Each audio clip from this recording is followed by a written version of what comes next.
Buenas tardes. Vale, pues yo he hecho una pequeña revisión sobre la optimización de la pauta antimicrobiana en las infecciones por microorganismos multiresistentes. Cuando pensamos en el programa de optimización de antimicrobianos, enseguida se nos viene a la cabeza elegir el antibiótico más apropiado siguiendo las guías del hospital. Después, ser precisos una vez tenemos un aislado, reduciendo el espectro y adaptándolo a lo que el paciente necesita. Y, por supuesto, tratar a nuestro paciente durante el tiempo estrictamente necesario. Pero una vez hemos seleccionado nuestro antibiótico y hemos seleccionado el tiempo durante el cual lo vamos a poner, pues podemos vernos en este caso. Por ejemplo, tenemos un pantallazo de nuestro programa de prescripción y tenemos que decidir si ponemos piperacillina tazobactam a 4 gramos cada 6 horas, a 4 gramos cada 8 horas, en perfusión continua de 24 horas o en perfusión extendida de 3 horas cada infusión. Y podemos pensar, ¿es la pauta que voy a elegir es importante?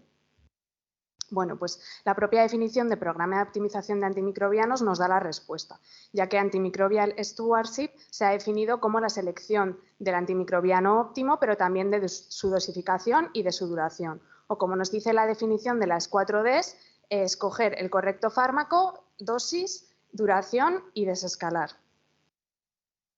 ¿Y cuáles serían los objetivos de optimizar nuestra pauta antimicrobiana? Pues elegir un régimen de dosificación optimizado nos permitiría la obtención de niveles óptimos de estos antimicrobianos en nuestro tejido diana, con la intención de mejorar resultados clínicos y reducir mortalidad, minimizando la toxicidad del fármaco y minimizando las resistencias. Pero ¿por qué es necesario optimizar la pauta antimicrobiana? ¿Por qué no simplemente coger la dosis o la pauta que nos dice ficha técnica y administrársela al paciente? Bueno, pues bien porque las características de nuestro paciente, del paciente que tenemos enfrente, se han modificado desde que se realizaron los estudios del antibiótico, o bien porque las características del microorganismo que vamos a tratar son diferentes.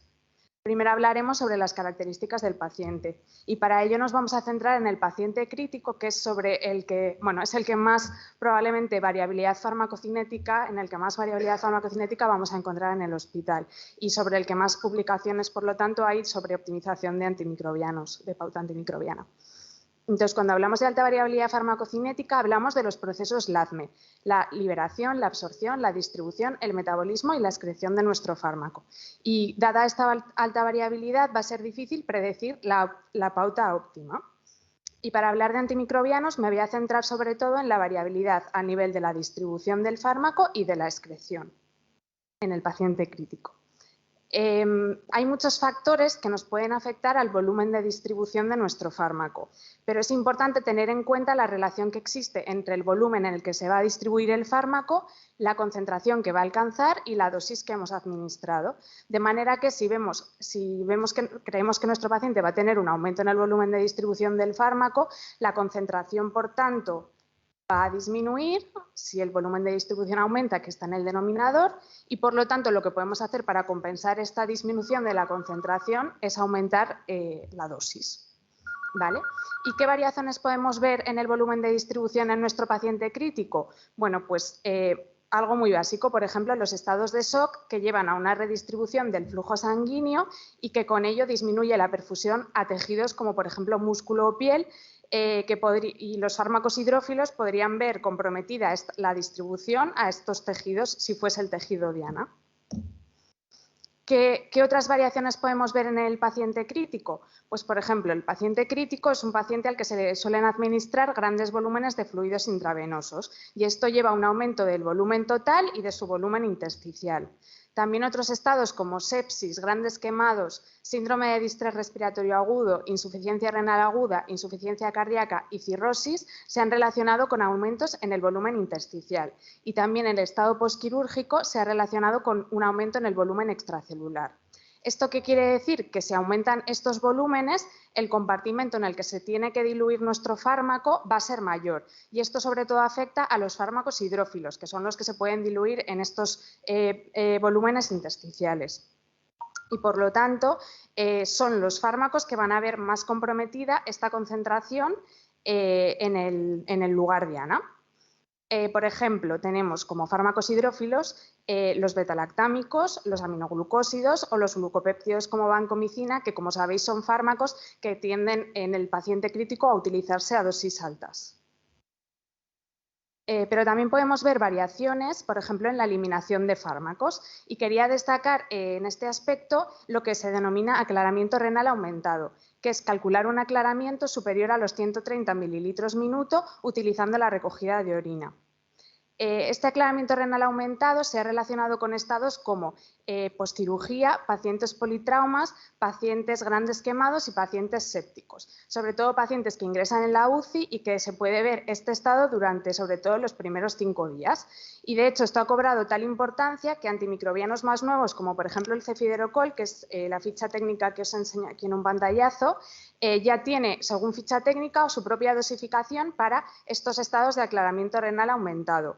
Y de hecho se recomienda dosificar a 2 gramos cada 6 horas en vez de cada 8 horas, que sería en el paciente estándar, únicamente durante los días en los que se produzca.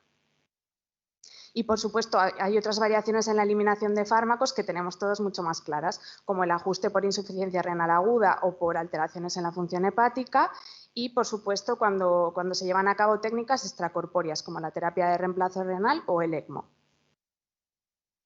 Estas variaciones se han trasladado también a las guías clínicas y, por ejemplo, tenemos esta guía de 2016 de la ITSA de tratamiento de la neumonía intrahospitalaria y neumonía adquirida en comunidad, en la que nos recomiendan aquí con una recomendación baja, bajo nivel de la evidencia, que después hablaremos de esto, nos sugieren dosificar según los parámetros, PKPD, y no utilizar simplemente la dosificación del manufacturer, la de ficha técnica.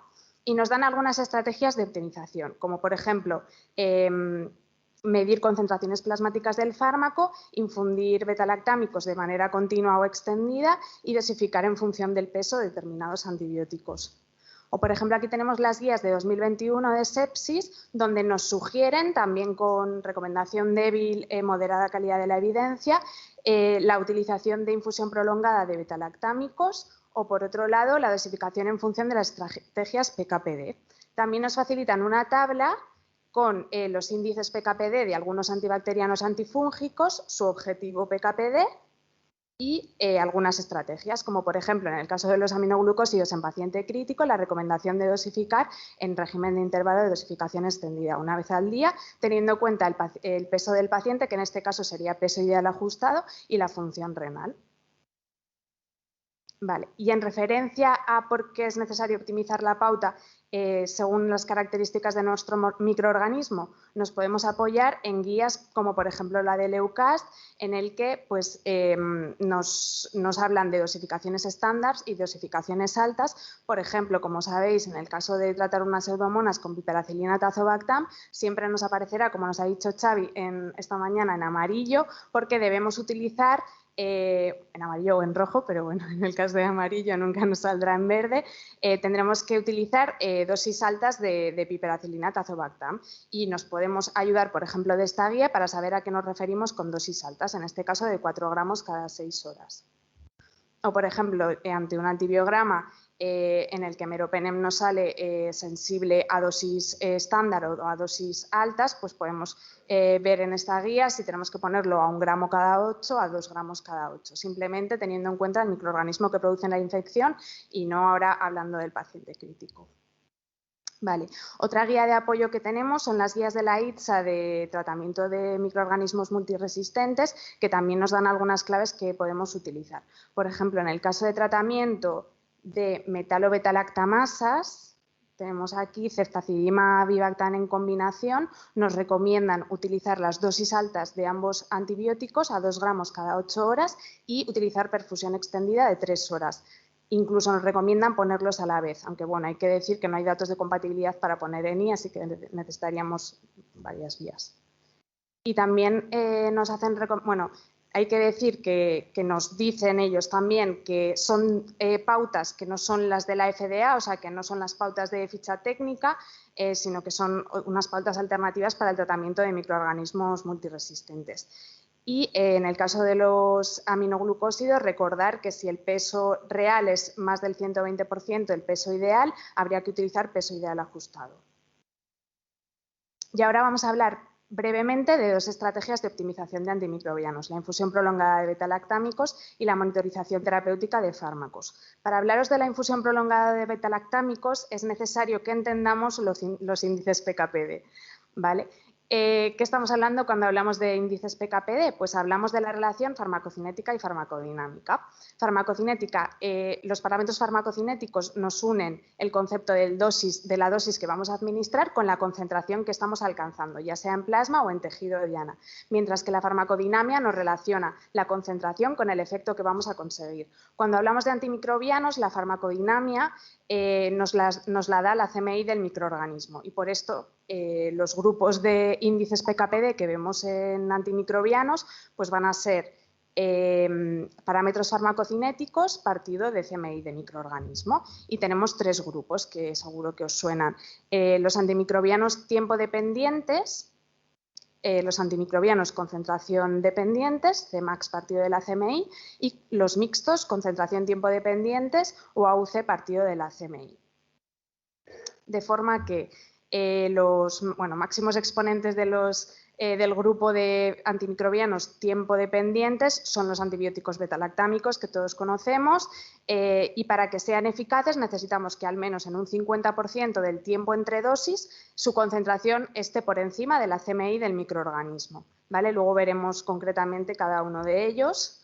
En el caso de los antimicrobianos Cmax partido de CMI o concentración dependientes, todos tenemos en la cabeza los aminoglucósidos, aunque ahora cada vez está un poco más en duda quizás si hablamos a veces también de AUC dependientes, pero bueno, de momento es ilustrativo ver que según este parámetro, Cmax dependiente es su índice de su índice PKPD y lo que queremos alcanzar o como objetivo es un ratio de relación entre la Cmax, que es la concentración máxima que alcanzamos después de administrarlos, partido de la CMI del microorganismo de entre 8 y 10. ¿Vale? Y después tenemos los antimicrobianos AUC partido de CMI, concentración tiempo dependientes, entre ellos la vancomicina, que como sabéis su objetivo PKPD sobre todo está estudiado en el uso en infecciones de Staphylo aureus y es necesario alcanzar un AUC partido de la CMI mayor a 400, sobre todo en infecciones graves. Una vez hemos hablado brevemente de los tres grupos o tres índices PKPD que nos definen la eficacia de los antimicrobianos, ya hablando de la infusión prolongada de betalactámicos, los betalactámicos, por tanto, hemos visto que son tiempo dependientes, es decir, que el factor de eficacia, lo más importante es que la duración a la exposición pues dure en el tiempo, ¿no? De manera que este es su parámetro PKPD y, por tanto, es el tiempo durante el cual la concentración del antibiótico libre supera la CMI del microorganismo. En concreto, si hablamos de penicilinas, queremos que esté por encima de esta CMI en un 50% del tiempo, si hablamos de cefalosporinas 60-70%, si hablamos de carbapenems 40%.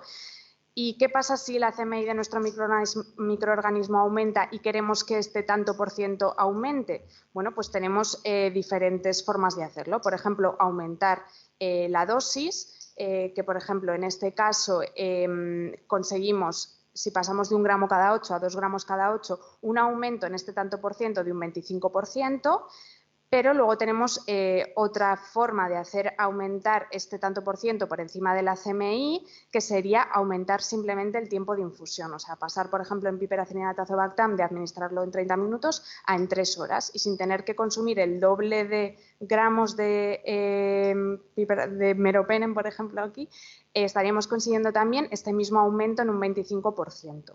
¿Vale? Entonces, hemos visto todas las ventajas teóricas que nos podría dar la infusión prolongada de betalactámicos, ¿no? Una acción frente a CMIs más altas, frente a pacientes con farmacocinéticas alteradas, como hemos visto antes con los volúmenes de distribución en el paciente crítico y, por lo tanto, pues reducir las resistencias porque estaríamos dosificando más correctamente. Las ventajas prácticas, pues que se ha demostrado que no hay inferioridad en seguridad, o sea que los podemos infundir en más tiempo y no tenemos problemas de seguridad y, por supuesto, lo que todos conocemos que son los máximos exponentes de la infusión prolongada de betalactámicos, que es hospitalización a domicilio, que nos permite en muchos casos realizar hospitalización a domicilio. ¿Y cuáles serían las limitaciones? Pues, por supuesto, la limitación principal es que ocupamos una vía durante más tiempo, ¿no? Por ejemplo, en el caso del pipetazo, pasamos de ocuparla durante 2 horas del día a ocuparla durante 12 horas o incluso 24 en la infusión continua, y por lo tanto necesitaremos datos. Si tenemos límites de vías, necesitaremos datos de compatibilidad con otros fármacos que querramos administrar en I, y muchas veces pues, estos estudios no están hechos y no tenemos datos. Igual que de estabilidad, pues algunos antibióticos, como sabéis, no son estables y no los podemos administrar o no los podemos diluir para administrar en 24 horas.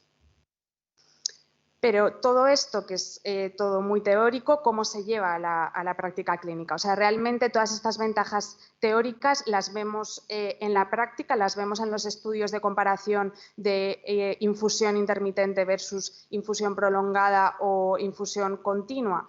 Bueno, pues lo que tenemos actualmente son muchos datos clínicos de estudios observacionales o estudios prospectivos no randomizados que parece que pueden secundar la infusión prolongada de betalactámicos y, sin embargo, un beneficio clínico no tan claramente establecido en ensayos clínicos aleatorizados, ¿vale? Que sería la limitación principal. Esto se ha intentado compensar haciendo una amplia disponibilidad de revisiones sistemáticas y metaanálisis que seguro que habréis escuchado o habréis leído alguna vez, porque hay mucha disponibilidad de revisiones sistemáticas y metaanálisis sobre la infusión prolongada de betalactámicos. Y me gustaría recordar que, pese a que las revisiones sistemáticas en nuestra pirámide de la evidencia están en lo más alto porque tienen el riesgo de sesgo más limitado y, por tanto, la mayor fiabilidad, hay que recordar que la calidad de las revisiones sistemáticas que leemos depende de la calidad de los estudios que van a incluir. Y, de hecho, el problema es que hay revisiones sistemáticas y metaanálisis que nos incluyen datos de ensayos clínicos aleatorizados, pero también mezclados con datos de ensayos retrospectivos o ensayos o estudios observacionales. Y, por lo tanto, la calidad no va a ser la misma que si solamente incluyeran ensayos clínicos aleatorizados, ¿vale? Esto es un resumen para que os hagáis una idea de todo lo que hay publicado de infusión prolongada de betalactámicos. Esta es una overview de revisiones sistemáticas que incluye 21 revisiones sistemáticas o metaanálisis que tienen datos de clinical cure y treatment failure de 47 estudios primarios, o sea que publicaciones hay. Y para que os hagáis una idea, si nos vamos a beneficio clínico, en las 15 revisiones que incluyen análisis cuantitativo, o sea, los 15 metaanálisis que incluye esta overview, el beneficio clínico se ve más o menos en un 60% de ellos, no tiene mala pinta, pero si únicamente cogemos las revisiones o los metaanálisis que incluyen estudios clínicos aleatorizados, el beneficio clínico ya no se ve tan claro, ya solamente lo vemos pues, en un par de revisiones. Con todo esto, la evolución natural, ya que son fármacos tiempo dependientes, es a una infusión prolongada. Y, de hecho, lo vemos con los nuevos betalactámicos estudiados, como por ejemplo cefiderocol o meropenem barbobactam, evaluados y administrados en infusiones de 3 horas. O sea que realmente lo que vemos es que cada vez pues, hay más infusión prolongada de betalactámicos. Como algunas conclusiones que nos podemos llevar, por ejemplo, las de la guía de sepsis de 2021 nos dice, al final, esto es una intervención que es factible, no tenemos datos de que sea peor, o sea, resultados peores en salud no tenemos, por lo tanto, si tenemos los medios, pues podemos utilizarlo. Por ejemplo, la revisión que nos hace UpToDate pues nos lo recomienda en determinados pacientes, pacientes con infecciones en lugares de difícil penetración, por ejemplo, pacientes con fibrosis quística, pacientes con mayor riesgo de multiresistencia que han sido expuestos al sistema sanitario o pacientes con infecciones severas o pacientes críticos, bueno, lo que conocéis. Y, por ejemplo, esta revisión francesa sobre el uso de infusión prolongada en pacientes críticos nos recomienda su utilización en pacientes con infecciones por microorganismos con altas CMIs, pacientes en shock séptico, pacientes con neumonía y pacientes con infecciones por bacilos gram negativos no fermentadores. Y por último os voy a hablar de otra de las estrategias de optimización de antimicrobianos, que es la monitorización terapéutica de fármacos, o TDM, Therapeutic Drug Monitoring, que tradicionalmente ha sido empleada con el objetivo de minimizar toxicidad de fármacos con estrecho margen terapéutico, como aminoglicósidos y vancomicina, o con farmacocinética compleja como el voriconazol. El conocimiento respecto a la relación existente entre la pauta, la exposición PK/PD y los resultados en el paciente está en expansión y cada vez vemos más publicaciones sobre este tema. Y vemos que puede ser una herramienta para dosificar de manera individualizada en nuestro paciente. Los principios básicos para poder realizar TDM serían tener una variabilidad farmacocinética significativa intra o interindividual, un régimen de exposición que se haya definido asociado a una respuesta farmacológica, tiempos de muestra definidos, saber cuándo extraer la muestra y un método bioanalítico preciso para medir esta concentración. Aquí os dejo, porque tampoco tenía mucho tiempo, un paper que me ha parecido súper interesante sobre TDM en paciente crítico, concretamente. Aquí se mojan, recomiendan qué antimicrobianos debemos monitorizar y además nos dan un montón de información sobre sus índices PK/PDs, sus objetivos PK/PDs y cómo podemos llevarlo a cabo, o sea, cuándo extraer la muestra, qué objetivos tenemos que cumplimentar. Y simplemente os he marcado en amarillo los que recomiendan monitorizar en paciente crítico, que son aminoglucósidos betalactámicos, teicoplanina, vancomicina, linezolid y voriconazol. Y por último, destacar un poco el papel que ha tenido la farmacia hospitalaria en el aspecto de la monitorización terapéutica de fármacos, que yo creo que están tirando bastante del carro en España. Y, por ejemplo, tenemos publicaciones de pósters, por ejemplo, es de un hospital de Castellón, en el que monitorizan los objetivos PK/PD del paciente crítico y creen que en el 60% están dosificados, en el 10% sobredosificados.